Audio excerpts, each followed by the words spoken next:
शं वरुणः शन्नो भवत्वर्यमा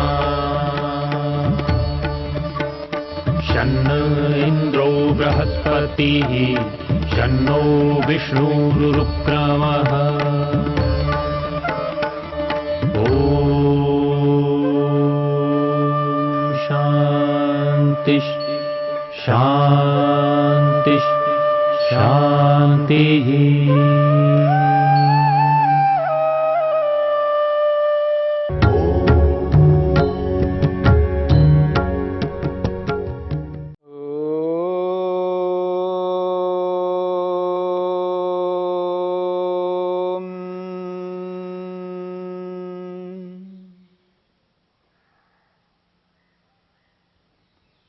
संतोष को लेकर के हम विचार कर रहे हैं।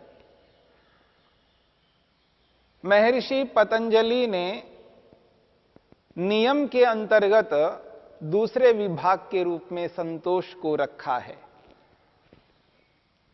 और इस संतोष की परिभाषा करते हुए महर्षि वेदव्यास ने सन्निहित साधनात् अधिकस्य अनुपादित्सा ऐसा कह करके बोला है। जो सन्निहित है, जो उसके निकट है, अर्थात उसके पास में जो भी साधन हैं, उन साधनों से अधिक साधनों की इच्छा न करना, इसी का नाम है संतोष। क्या ऐसा हो सकता है कि कोई व्यक्ति जो उसके पास साधन है उससे अधिक इच्छा ना करे? क्या इच्छा अधिक ना करना संतोष है, अथवा इच्छा करते हुए संतुष्ट रखना अपने आप को? इच्छा करते हुए अपने आप को संतोष से युक्त रखना, यह वास्तविक संतोष है। मेरी बात को समझने का प्रयत्न करना। एक है इच्छा ही ना करना, जो कुछ भी मेरे पास है बस यही सब कुछ है मेरे लिए, और कुछ नहीं चाहना, और कुछ प्राप्त करने की इच्छा ना रखना, फिर कभी इच्छा ही ना रखना, इसका नाम संतोष है। अथवा जो कुछ भी मेरे पास साधन है, उन साधनों के अतिरिक्त और अधिक साधनों को प्राप्त करने की इच्छा रखना, और अधिक प्राप्त करने की इच्छा रखते हुए संतोष का पालन करना, इन दो बातों को समझने का प्रयत्न करना। एक ओर से महर्षि वेदव्यास कहते हैं जो साधन हमारे पास में हैं उनसे अधिक इच्छा न रखना, और दूसरी ओर ये बात है कि अधिक इच्छा रखते हुए हम संतोष का पालन करेंगे। महर्षि वेदव्यास का यह अभिप्राय कभी नहीं हो सकता कि वो ये कहना चाहते हों जो हमारे पास है उससे अधिक इच्छा कभी नहीं करना। उनका यह अभिप्राय है कि जो आपने उद्यम किया है और जो उस उद्यम के बदले में आपको मिला है, उसमें खुश रहना है, उसमें संतुष्ट रहना है, उसमें हताश निराश नहीं होना है। ये उनका अभिप्राय है। उनका यह अभिप्राय नहीं है कि और अधिक साधनों की इच्छा न रखना। आत्मा का स्वभाव है इच्छा रखना, इच्छा करता ही जाता है। अधिक से अधिक इच्छा रखना गलत नहीं है। हां, उसके साथ में शर्त है लोभ से युक्त होकर के अधिक इच्छा न रखना। यदि लोभ को साथ में जोड़ करके इच्छा करने लगते हैं तो समझ लेना वहां असंतोष जन्म लेता है, वहां हताश निराश जन्म लेते हैं, वहां हाय हाय की स्थिति रहती है, क्योंकि साथ में लोभ जुड़ा हुआ है। लोभ नहीं होना चाहिए। उद्यम करना है। आज मेरे पास 2 जोड़ी है और मैं ऐसे कार्य करता हूं जिस कार्य में मेरे को 2 जोड़ी वस्त्र पर्याप्त नहीं है, मेरे को कम से कम 3 या और 4 जोड़ी होनी चाहिए। अर्थात 2 जोड़ी है और 2 जोड़ी अतिरिक्त तो होने चाहिए। अगर यदि मैं उसके लिए उद्यम ना करूं, मेहनत ना करूं, पुरुषार्थ ना करूं, तो मुझ में जो इच्छा का स्वभाव है, प्रयत्न का जो स्वभाव है, वो स्वभाव कार्यरत नहीं होंगे। मैं अपनी योग्यता को दबा के रखने वाला बन जाऊंगा। इच्छा करनी है, पर ऐसी इच्छा नहीं करनी है मेरे को आवश्यकता 4 जोड़ी की है और मैं 100 जोड़ी रखने लगूं, 100 जोड़ी के लिए उद्यम मेहनत पुरुषार्थ करूं, और जब वो 100 जोड़ी नहीं मिलते तो मैं हताश हो जाऊं, निराश हो जाऊं। ऐसी इच्छा कभी नहीं करनी है, ऐसा लोभ कभी नहीं करना है। मेरी बात को समझने का प्रयत्न करना। अधिक इच्छा रखना है, लोभ नहीं रखना है। बिना लोभ के अधिक इच्छा करना, जिससे हम उद्यमशील बने रहें, परिश्रमी बने रहें और अपने लक्ष्य की ओर आगे बढ़ सके। यदि मैं एक ज्ञान को प्राप्त करूं तो दूसरे ज्ञान को प्राप्त करने की इच्छा ना करूं। यदि मैंने 1000 रुपए पाने की इच्छा रखता हूं और 1000 रुपए प्राप्त कर लूं और 2000 प्राप्त करने की इच्छा ना करूं। इच्छा तो करनी है, पर उस इच्छा के साथ में लोभ यदि जुड़ जाता है तो वो इच्छा नहीं रहती है, उसका नाम तृष्णा बन जाती है। वो तृष्णा है क्योंकि लोभ है साथ में। और तृष्णा कभी समाप्त नहीं होती है, पर इच्छा समाप्त हो सकती है। जब मेरी आवश्यकता की पूर्ति हो रही है और मेरे को नहीं चाहिए क्योंकि लोभ नहीं है, तो इच्छा की पूर्ति हो जाती है, तो व्यक्ति संतुष्ट होकर के आगे बढ़ता है और उसके द्वारा करने योग्य अन्य पवित्र कार्य है उनमें लगा रहता है। यदि लोभ को साथ में जोड़ता है, यदि धन के पाने के लिए व्यक्ति इच्छा को लेता है, इच्छा को अपनाता है, मेरे को धन प्राप्त करना है, और उस धन प्राप्त करने की इच्छा के साथ में लोभ को जोड़ ले, तो उसकी इच्छा कभी पूरी नहीं होती है। उसको कितना ही धन प्राप्त हो जाए तो भी लोभ के कारण से उसकी तृष्णा बनी रहती है, उसकी इच्छा की पूर्ति नहीं होती है। हमें इच्छा की पूर्ति करनी है और इच्छा की पूर्ति लोभ से कभी नहीं हो सकती है। इसलिए जहां लोभ से इच्छा की पूर्ति नहीं होती है, वहां तृष्णा का जन्म हो जाता है, और जब तृष्णा का जन्म हो जाए तो व्यक्ति कभी भी संतुष्ट नहीं रह सकता, वो हताश निराश हो जाता है। इसलिए तृष्णा को जीवन में स्थान नहीं देना, लोभ को स्थान नहीं देना है। हां, इच्छा करनी है, विद्यापूर्वक इच्छा करनी है, विवेक पूर्वक इच्छा करनी है। जहां विद्या विवेक है तो वहां जो इच्छा होगी वो नियंत्रित होगी, आवश्यकता के अनुरूप होगी, वहीं पर जीवन में संतोष होगा। और उस इच्छा से जो उपलब्धि होगी, क्योंकि उस इच्छा के साथ में विद्या रूपी विवेक काम करता है, और जब विवेक काम करता है तो उस इच्छा के साथ में जो उपलब्धि होती है, उस उपलब्धि में व्यक्ति खुश होता है, तृप्त होता है, संतुष्ट रहता है, और हताश निराश को कभी प्राप्त नहीं हो सकता। इसलिए इस बात को समझने की चेष्टा करनी है।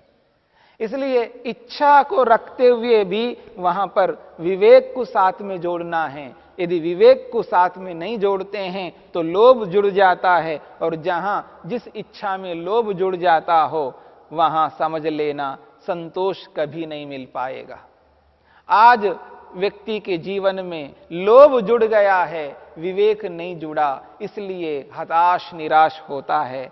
उसने उद्यम किया है 10% का, और जब उस उद्यम के पश्चात उसको जो उपलब्धि मिलती है वो उपलब्धि 10% की ही मिलेगी, लेकिन वो उपलब्धि को 100% चाहता है, और जब वो 100% नहीं मिलता है तो हताश होता है, निराश होता है, हाय हाय करने लगता है, अपने आप को कोसने लगता है, और जिन जिन के माध्यम से उपलब्धि मिल रही है या मिली है, उन लोगों को, उन माध्यमों को कोसने लगता है और सबके प्रति द्वेष उत्पन्न कर लेता है और स्वयं को हानि पहुंचाता है, दूसरों को भी हानि पहुंचा देता है।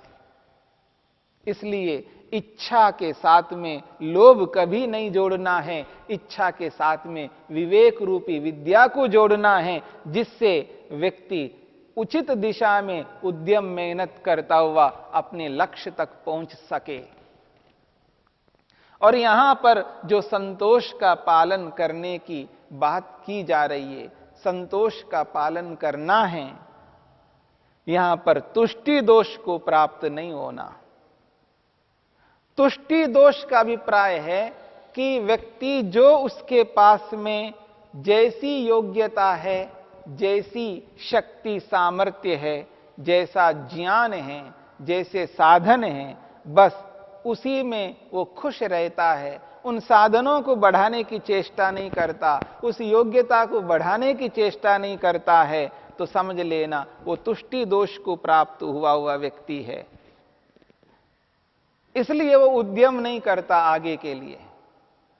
यदि कोई ये समझे कि मेरे पास 1000 रुपए है, बस मैं इसी में खुश हूं, बस इतना ही चाहिए, मेरे को और नहीं चाहिए, अगर ऐसा व्यक्ति करे तो व्यक्ति जी नहीं पाएगा इस संसार में और अपने लक्ष्य तक नहीं पहुंच पाएगा। लक्ष्य पैसा नहीं है।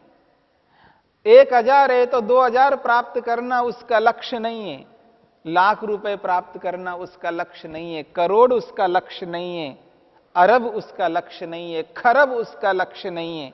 उसका लक्ष्य तो आत्मा परमात्मा है। आत्मा परमात्मा को पाने के लिए 1000 के स्थान पे 2000 प्राप्त करने के लिए उसे मेहनत उद्यम करना पड़े तो करना है। आत्मा परमात्मा को पाने के लिए जितना आवश्यक है उतने के लिए व्यक्ति को मेहनत उद्यम करना होगा। लक्ष्य उसका आत्मा परमात्मा है। आत्मा परमात्मा को पाने के लिए यदि पैसे की आवश्यकता नहीं है, हम उसके लिए मेहनत नहीं करेंगे। यदि पैसे की आवश्यकता है तो मेहनत करेंगे, और जितनी आवश्यकता है उतने के लिए ही हम मेहनत करेंगे, उससे ज्यादा नहीं करेंगे। और जहां जिसकी अधिक आवश्यकता है उसके लिए मेहनत करेंगे। मेहनत उद्यम पुरुषार्थ को छोड़ नहीं सकते। संतोष का ये अभिप्राय कभी नहीं हो सकता। जो योग्यता है उसी योग्यता में खुश रहना और अधिक योग्यता को प्राप्त करने की इच्छा नहीं रखना, इसका नाम संतोष नहीं है, इसको तुष्टि दोष कहते हैं। व्यक्ति को पैसे की आवश्यकता है, न उचित रूप से वो खा पा रहा है, न उचित रूप से पहन पा रहा है, न उचित रूप से उसको रात्रि को आश्रय मिल रहा है, अर्थात रोटी, कपड़ा और मकान। जब आवश्यक मूलभूत आवश्यकताओं की पूर्ति नहीं हो रही है, फिर भी वो कहता है मैं संतुष्ट हूं, इसमें खुश हूं, मेरे को मेहनत नहीं करना है, क्या करूंगा मेहनत करके। अगर ऐसा बोलता है, इसका नाम है तुष्टि दोष। ये संतोष नहीं है, संतोष इसका नाम नहीं है। संतोष उसका नाम है कि व्यक्ति अपने लक्ष्य की ओर आगे बढ़ता हुआ जितने साधन चाहिए, लौकिक साधन, उतने ही साधनों को प्राप्त करता है, उससे अधिक नहीं प्राप्त करता। पैसे की आवश्यकता पड़ती है, पर व्यक्ति मुख्य लक्ष्य को त्याग कर दे, केवल पैसे को ही लक्ष्य बना करके चले और पैसे को ही उद्देश्य बना करके अपने सारे जीवन को पैसे में लगा दे, सारी योग्यता को, सारी शक्ति सामर्थ्य को, सारे साधनों को केवल पैसे को पाने में ही लगा दे, तो वह व्यक्ति कभी संतुष्ट नहीं हो सकता, कभी संतोष को प्राप्त नहीं हो सकता। क्योंकि धरती की सारी संपत्ति उसको दे दिया जाए तो भी व्यक्ति खुश नहीं हो सकता। लोभ जो है उसको संतुष्ट होने नहीं देगा, क्योंकि धरती की सारी संपत्ति एक व्यक्ति को नहीं मिल सकती, क्योंकि हर व्यक्ति सारी संपत्ति को पाने की चेष्टा कर रहा है। ऐसा करता है कि मुझसे अधिक धनवान इस दुनिया में कोई नहीं हो, इस बात को लेकर के व्यक्ति उद्यम करता जा रहा है, क्योंकि एक व्यक्ति नहीं है ऐसा उद्यम करने वाला, न जाने कितने लोग हैं ऐसे उद्यम करने वाले। सब लोग यही सोचे मुझसे अधिक धनवान कोई ना हो, उसके लिए मेहनत करे। ऐसा जो मेहनत है ये हानिकारक है, क्योंकि ये धन लक्ष्य नहीं है, लक्ष्य तो आत्मा परमात्मा है। आत्मा परमात्मा के लिए यदि मेहनत करते हुए जितना धन चाहिए उतने धन के लिए ही मेहनत करेगा, क्योंकि केवल धन ही उसके सामने साधन नहीं है, उसके सामने न जाने कितने साधन हैं। समस्त साधनों को अपनाना है, 1 2 3 4 साधनों को अपनाने के लिए व्यक्ति को नहीं जीना है। आज व्यक्ति 2-4 साधनों के लिए जी रहा है, कोई केवल पैसे के लिए जी रहा है, केवल जमीन के लिए जी रहा है, कोई किसी एक के लिए जी रहा है, एकांगी जीवन को बिता रहा है। इसलिए वो नाखुश रहते हैं, असंतोष को अपने जीवन में स्थान देते हैं। और कुछ ऐसे होते हैं उन लोगों को देख करके, जो एकांगी जीवन में जीने वाले लोग हैं, उनको देख करके कुछ ऐसे भी लोग हैं धरती पर, वो ये सोचते हैं देखिए वो लोग कहां पा सके हैं, वो इतना धन होते हुए भी वो दुखी है, इसलिए मेरे को धन ही नहीं चाहिए। वो हाथ पर हाथ धर करके बैठ जाता है, निठल्ला रह जाता है, उद्यम मेहनत पुरुषार्थ नहीं करता, वो तुष्टि दोष को प्राप्त होता है। इसलिए दोनों ही अनुचित विचार है, इसलिए दोनों ही विचारों को मन से निकाल देना है। केवल किसी 1 2 3 4 साधनों के लिए जीवन को नहीं लगाना है, और ऐसा तुष्टि दोष को भी प्राप्त नहीं होना है। जितने साधन अपने लक्ष्य को पूरा करने के लिए आवश्यक है, उतने साधनों को अपनाते हुए और लक्ष्य के लिए अधिक से अधिक मेहनत करना है। इसी का नाम संतोष है। इसलिए किसी कवि ने स्पष्ट कहा है, सर्वा संपत्तयः तस्य संतुष्टम यस्य मानसम। कवि कहते हैं सर्वा संपत्तयः तस्य, दुनिया की सारी संपत्तियां उसी की है मानो। क्यों? संतुष्टम यस्य मानसम, क्योंकि जिसका मन संतुष्ट है, जिसका मन खुश है, जिसका मन प्रसन्न है, जिसका मन प्रसन्न है, तो मान लीजिएगा दुनिया की सारी संपत्तियां उसी की है।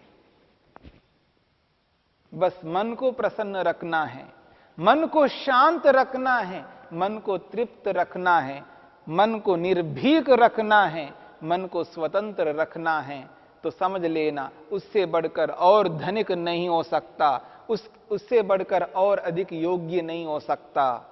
सर्वा संपत्तयः तस्य संतुष्टम यस्य मानसम, सारी संपत्तियां उसी की मानी जाती है जिसका मन संतुष्ट है, जिसका मन प्रसन्न है।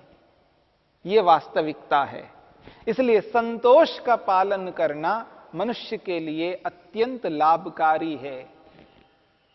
इस संतोष के पालन से ही व्यक्ति अपने लक्ष्य तक आगे बढ़ सकता है। संतोष की सीढ़ी पर चढ़ करके ही व्यक्ति अपने लक्ष्य को हस्तगत कर सकता है। बिना संतोष के व्यक्ति योग में गति नहीं कर सकता है। इसलिए इस संतोष को समझना है और तुष्टि को भी समझना है, पुरुषार्थ को भी समझना है और अधिक पाने की इच्छा को भी समझना है। इन सब का संतुलन करते हुए व्यक्ति संतोष का पालन करता हुआ एक दिन अपने लक्ष्य को अपना ही लेता है।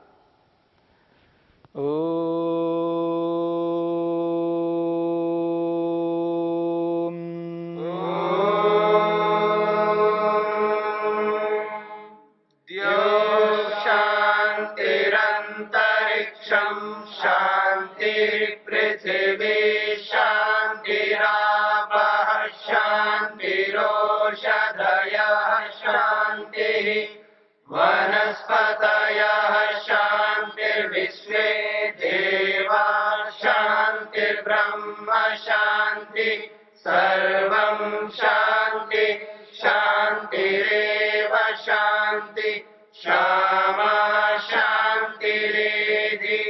ॐ शान्ति शान्ति शान्तिः